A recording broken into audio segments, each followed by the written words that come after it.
Hello everyone. हमने previous video में 20 तक क्वेश्चंस किए थे। अब इसके हम आगे के क्वेश्चंस करेंगे, सेक्शन बी करेंगे जो 2 मार्क्स के आते हैं और इसमें 5 क्वेश्चंस आते हैं आपके। अब इसमें 21 क्वेश्चन है। Prove that √7 is an irrational number. Irrational number होता है √7। इसको प्रूव करने के लिए हम पहले लेट कर लेते हैं इसके opposite. Let us assume that √7 is rational number. ठीक है, इसके अपोजिट हम लेट कर लेते हैं। √7 क्या है? रेशनल नंबर है।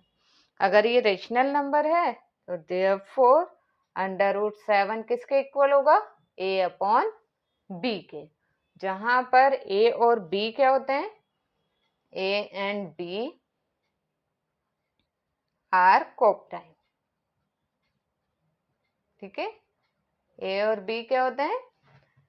कोप्राइम होता है, जिसका 1 के अलावा कोई भी कॉमन फैक्टर नहीं होता। अब b को इधर मल्टीप्लाई कर देंगे, ये आ जाएगा √7b is equal to a। Squaring both side कर देंगे, स्क्वायरिंग बोथ साइड, तो दोनों साइड स्क्वायर करेंगे तो ये अंडर रूट कैंसिल हो जाएगा। 7b² is equal to a²। अब a² जो है वो 7 से डिवाइड में ले जाएं तो a² 7 को डिवाइड कर रहा है, a² को 7 डिवाइड कर रहा है, तो हम इसको लिख सकते हैं a² इज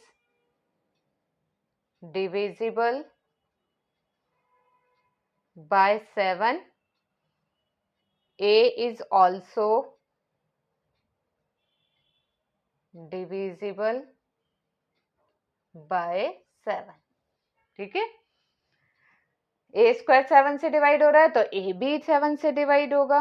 जब a डिवाइड होगा 7 से तो हम इसको लिख सकते हैं a/7 को c। ठीक है, इसको हम लिख सकते हैं, जहां पर c is an integer. c जो है वो इंटीजर होगा, तो ये 7 इधर मल्टीप्लाई हो जाएगा तो a इज इक्वल टू कितना आ जाएगा? 7c। यहाँ पर हम a की वैल्यू रख सकते हैं 7c, तो यहाँ पर हम पुट कर देंगे इसको, तो ये आ जाएगा 7b² is equal to a की जगह हम पुट करेंगे 7c, 7c का स्क्वायर, ये आ जाएगा 7b², ये आ जाएगा 7 7 49, c² 7 इससे कैंसिल हो जाएगा, ये आ जाएगा b² 7c²। अब 7 को इधर डिवाइड में ले आएंगे तो b² को 7 डिवाइड कर रहा है, तो लिख सकते हैं हम b² is divisible by 7। b is also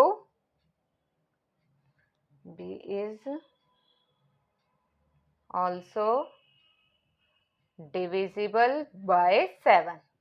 जब b² 7 से डिवाइड हो रहा है तो b भी होगा। अब ये कैसे हो सकता है कि ये हम इक्वेशन 1 ले रहे हैं और ये इक्वेशन 2 ले लेते हैं? ये कैसे हो सकता है कि a² को भी 7 डिवाइड कर रहा है और b को भी 7 डिवाइड कर रहा है, और जबकि a और b का तो कोप्राइम है, तो कॉमन फैक्टर क्या होना चाहिए? ओनली 1, और इसमें कॉमन फैक्टर क्या आ रहा है? 7। अब इसके आगे के क्वेश्चन में यहाँ कर देती हूँ ऊपर। अब देखिए 1 and 2 से हमें क्या मिल रहा है? फ्रॉम इक्वेशन 1 and 2 इसमें हमें क्या दिख रहा है कि 7 जो है a और b दोनों का कॉमन फैक्टर है, तो हम लिखेंगे a and b having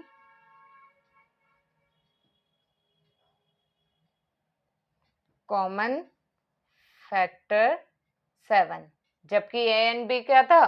coprime. तो इसका ये हमारी क्या हो गई? कॉन्ट्राडिक्शन हो गई, गलतफहमी हो गई ना ये हमारी, तो हम लिखेंगे हैंस जो हमने अजम्पशन की थी वो गलत है। अवर assumption is wrong by contradiction विरोधाभास के कारण जो हमने अजम्पशन की वो हमें पता लग गया कि वो हमारी अजम्पशन गलत है, देयरफॉर इसलिए √7 इज इरेशनल। ठीक है, √7 क्या होगा? Irrational number.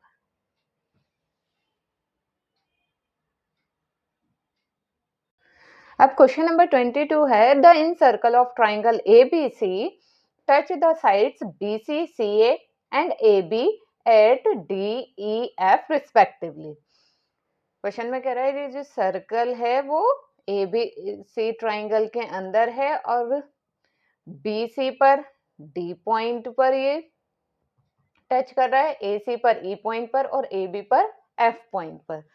If AB equal to AC, हमें गिवन है AB इक्वल टू AC है, AB AC के इक्वल है, तो प्रूव करना है BD DC के। अब प्रूव करेंगे।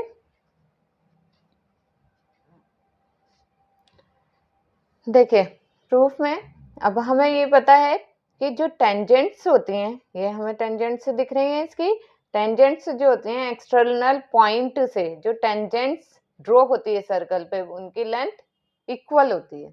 ठीक है, तो जब इक्वल होती है तो BD इक्वल हो गया BF के, इसी तरह DC इक्वल हो गया CE के और AE इक्वल हो गया AF के। तो हम लिख देंगे AF इक्वल है AE के,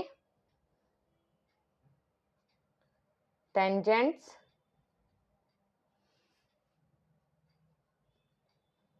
फ्रॉम AF और AE कहाँ से टेंजेंट्स खींची गई है? A से। ठीक है, इसलिए ये इक्वल है, FB इक्वल है BD के। ठीक है, इसका एक्सटर्नल पॉइंट क्या है? B। हम लिख देंगे टेंजेंट्स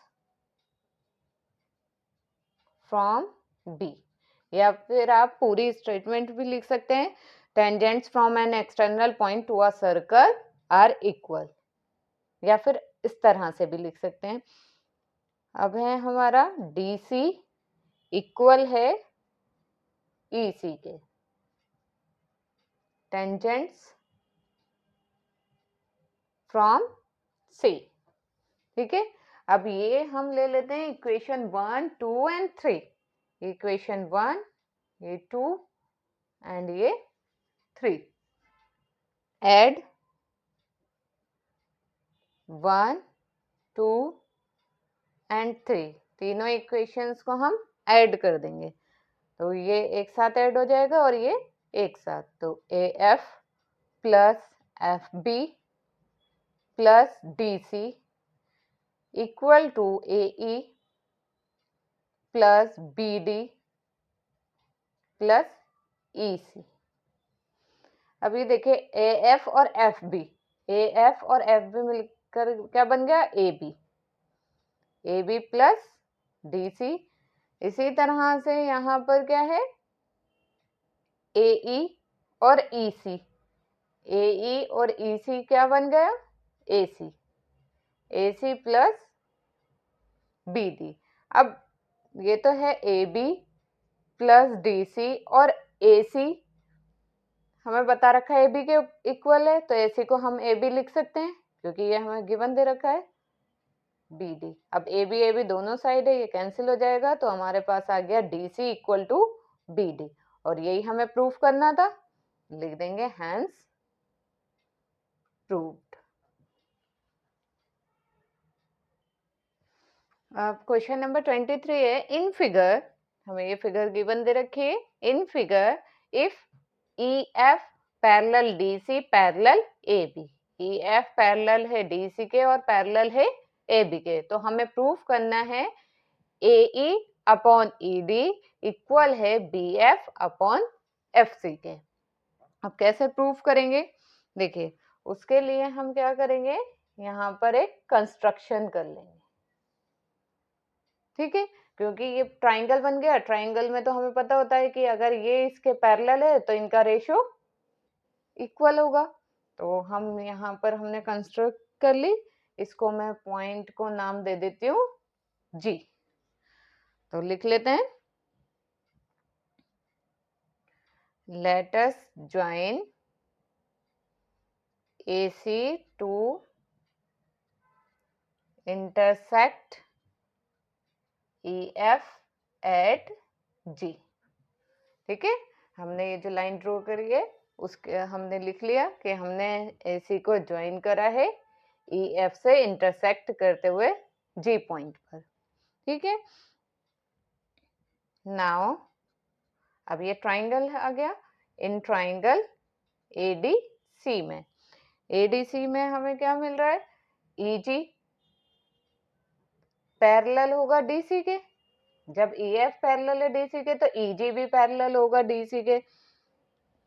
जब ये पैरेलल है तो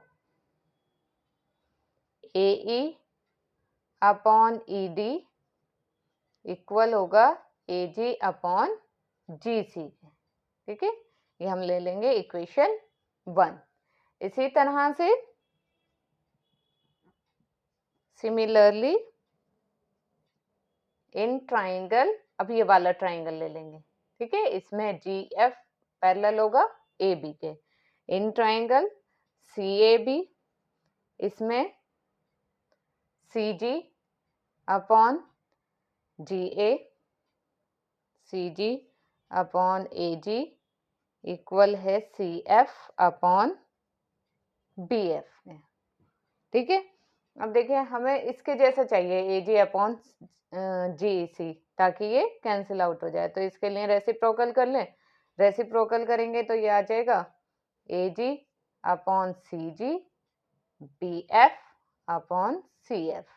ये हो गई इक्वेशन 2। अब फ्रॉम 1 एंड 2 इन दोनों से हमें क्या दिखेगा, ये जब ये दोनों सेम है तो ये दोनों इक्वल हो जाएंगे ना। AG अपॉन GC इसके भी इक्वल है, AG upon CG BF upon CF के भी इक्वल है। तो फ्रॉम 1 एंड 2 से हमें क्या मिल जाएगा, ये दोनों तो इक्वल है तो ये दोनों भी इक्वल हो जाएंगे। तो हम लिखेंगे फ्रॉम 1 एंड 2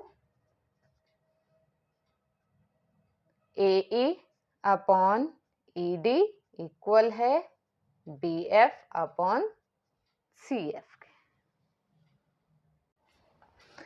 अब क्वेश्चन नंबर 24 है, if sine theta is equal to m upon n find the value of tan theta plus 4 upon में 4 cot थीटा प्लस 1। हमें साइन थीटा गिवन दे रखा है m अपॉन n और हमें इसकी वैल्यू फाइंड करनी है। तो उसके लिए पहले हमें tan थीटा की वैल्यू निकालनी होगी। अगर ये थीटा है और sine theta m upon n है, m साइन थीटा क्या होता है हमारा, परपेंडिकुलर अपॉन हाइपोटेनियस। तो m तो हो गया परपेंडिकुलर और हाइपोटेनियस ये हो गया n। तो बेस फाइंड कर लेंगे पाइथागोरस थ्योरम से। तो ये आ जाएगा n square minus m square, under root n square minus m square. अब इससे tan थीटा की वैल्यू फाइंड करेंगे।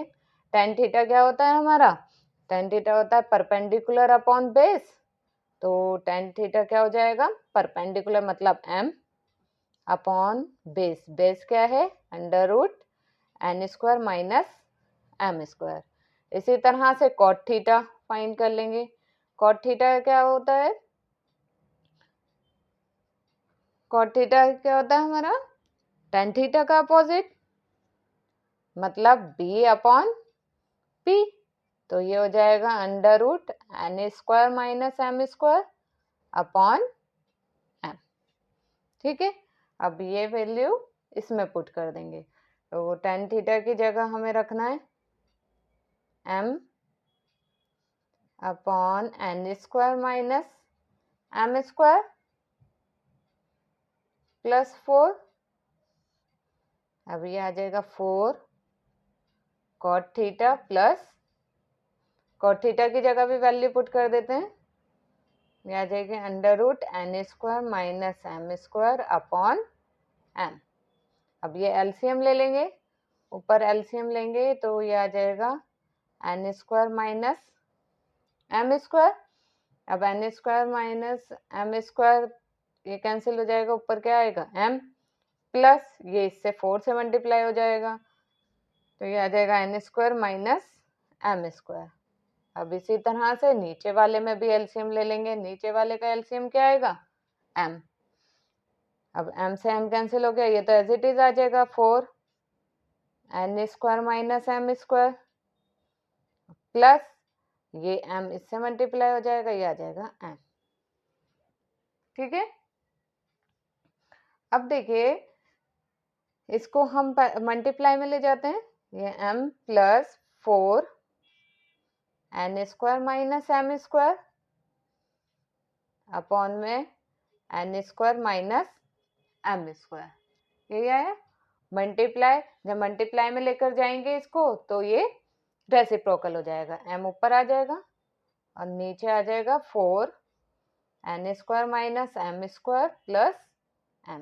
अब देखिए ये दोनों सेम है, ये भी यही है m प्लस में और ये भी प्लस में है, इसी तरह से ये भी दोनों सेम है, कैंसिल हो गए तो इसकी वैल्यू कितनी आ गई, m अपॉन में n square minus m square. ठीक है, ये इसका आंसर है।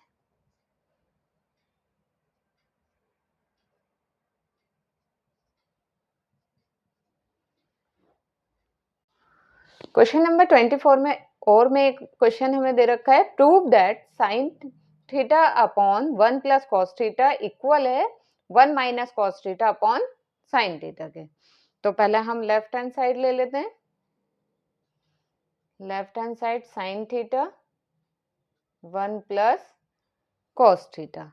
तो इसके लिए हम क्या करेंगे, इसको रेशनलाइज कर देंगे। तो रेशनलाइज के लिए क्या करते हैं, यही सेम लिखते हैं, बस साइन चेंज लिखते हैं। जो बीच में साइन है ये प्लस का है तो यहाँ माइनस साइन के साथ लिखेंगे, 1 minus cos theta 1 minus cos theta. अब इसको इससे मल्टीप्लाई करना है हमें, अब इसे एज इट इज लिख देते हैं, साइन थीटा मल्टीप्लाई में 1 माइनस कॉस थीटा, और ये नीचे के नीचे मल्टीप्लाई होगा a plus B A minus B, तो A square minus B square का फॉर्मूला लग जाएगा, क्योंकि एक प्लस में एक माइनस में, तो उसका फॉर्मूला क्या होता है, A square minus B square, B क्या है कॉस थीटा। ठीक है, अब ये आ गया sine theta 1 minus cos theta, और ये 1 माइनस कॉस स्क्वायर थीटा क्या होता है, 1 माइनस कॉस स्क्वायर थीटा की वैल्यू होती है हमारे पास साइन स्क्वायर थीटा, यही होता है। देखिए क्योंकि sine square theta plus cos square theta होता है 1, यही होती है ना आइडेंटिटी, ये 1 के इक्वल होता है। और अगर हम कॉस स्क्वायर को इधर ले जाएं, 1 माइनस कॉस स्क्वायर थीटा क्या हो जाएगा, साइन स्क्वायर थीटा। तो यही लिखा है मैंने, 1 माइनस कॉस स्क्वायर थीटा को क्या लिख दिया मैंने, साइन स्क्वायर थीटा। अब ये स्क्वायर है, यहाँ स्क्वायर नहीं है, तो एक साइन थीटा से ये कैंसिल हो जाएगा, यहाँ बचेगा 1 माइनस कॉस थीटा अपॉन नीचे साइन थीटा। ठीक है, अब ये इसके इक्वल आ गया, ये इक्वल आ गया राइट हैंड साइड के, तो लेफ्ट हैंड साइड इक्वल आ गई राइट हैंड साइड के। ठीक है, हैंस प्रूव्ड। अब क्वेश्चन नंबर 25 में हमें दे रखा है, two circles with centre O and O dash are intersect at points A and B respectively. The radii of both circles are 6 centimetre. Radius कितनी दे रखी है हमें, 6 centimetre. Also the distance between AB, और AB का distance भी हमें कितना दे रखा है, 6 centimetre. Find the area of shaded reason, जो शेडेड रीजन है उसका एरिया फाइंड करना है। अब वो कैसे करेंगे, देखिए अगर मैं इस वाले सर्कल, खाली इस वाले सर्कल को देखती हूँ तो ये क्या हो गई, इसकी सेगमेंट हो गई ना। तो पहले इस वाले सर्कल की सेगमेंट फाइंड कर लें, तो हमारे पास ये हाफ पार्ट आ जाएगा, फिर यही सेम हाफ पार्ट इसका होगा, क्योंकि दोनों की रेडियाई इक्वल है, सेम है। तो इसका निकालने के बाद डबल कर देंगे तो इसका भी हमारे पास एरिया आएगा, फिर दोनों को ऐड कर देंगे। ठीक है, तो इसको तो हम ले लेते हैं फर्स्ट रीजन और इसको ले लेते हैं हम सेकंड रीजन। तो पहले फाइंड करेंगे एरिया ऑफ फर्स्ट रीजन, क्या होगा, सेगमेंट कैसे निकालते हैं हम, सेक्टर में से, ये सेक्टर बना हुआ है, सेक्टर में से ट्राइंगल माइनस कर देंगे तो हमारे पास सेगमेंट आ जाती है। तो हम फॉर्मूला लगा देंगे, area of sector minus area of triangle. ठीक है, एरिया ऑफ सेक्टर क्या होता है हमारा, theta by 360 pi r square, और एरिया ऑफ ट्राइंगल क्या होगा, क्योंकि इक्विलेटरल ट्राइंगल है तो इसका एरिया क्या होगा, रूट बाय 3 साइड का स्क्वायर। ठीक है, अब थीटा कितना होगा, इक्विलेटरल ट्राइंगल है तो कितना डिग्री का होगा, 60 डिग्री अपॉन 360, पाई की वैल्यू 22 अपॉन में 7, आर हमें गिवन दे रखा है 6 इंटू 6 माइनस रूट 3 बाय 4, और साइड कितनी दे रखी है ट्राइंगल की, 6 इंटू 6, क्योंकि जो रेडियस है वही ट्राइंगल की साइड है। 0 से 0, ये 6 के टेबल से कट गया 2, अब वो ये 6 से कैंसिल हो जाएगा। अब यहाँ पर हमारा क्या बचा हुआ है, 22 और 6, इन दोनों को मल्टीप्लाई करेंगे तो ये आ जाएगा 132 अपॉन में 7 माइनस, इसी तरह से ये देखिए ये 2 से कट जाएगा, 2 2 जा 4, 2 3 जा 6, 2 3 जा 6, और अंडर रूट 3 की हमें वैल्यू दे रखी है, हमें पुट करनी है अंडर रूट 3 की वैल्यू। पहले 3 3 जा 9 मल्टीप्लाई अंडर रूट 3 की वैल्यू 1.73 पुट करनी है। अब इन दोनों को हम डिवाइड करेंगे तो ये आ जाएगा 18.85 माइनस, इन दोनों को मल्टीप्लाई किया तो ये आ गया 15.57, माइनस करने पर आ जाएगा 3.28 सेंटीमीटर स्क्वायर। अब ये फर्स्ट रीजन आ गया, एरिया ऑफ सेकंड रीजन क्या होगा, यही होगा सेम, तो सेकंड रीजन का एरिया भी यही आएगा सिमिलरली। ठीक है, अब एरिया ऑफ शेडेड रीजन,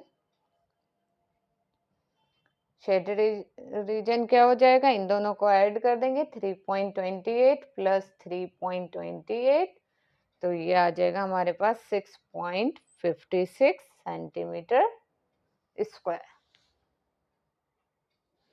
अब इसके 25 में और में एक पार्ट और है, उसमें क्वेश्चन क्या है, in figure 3 sector of a circle of radius 7 centimetre, इस सर्कल की रेडियस 7 सेंटीमीटर है और इसमें 3 सेक्टर्स हमें दे रखे हैं। मेकिंग एंगल, ये जो सेक्टर्स हैं वो एंगल्स बना रहे हैं 40 degree, 60 degree and 80 degree, at the centre are shaded, और ये जो एरिया है, ये जो सेक्टर है ये शेडेड है। Find the area of shaded reason, तो इनके एरिया फाइंड करना है, तो ये तो बहुत इजी है, लिखेंगे हम area of shaded region equal to, area of shaded region क्या होगा, एरिया ऑफ सेक्टर ये अगर O है तो area of sector AOB plus area of sector QOP, area of sector COD, सबको ऐड कर देंगे, लिखेंगे area of sector AOB plus area of sector QOP plus area of sector COD।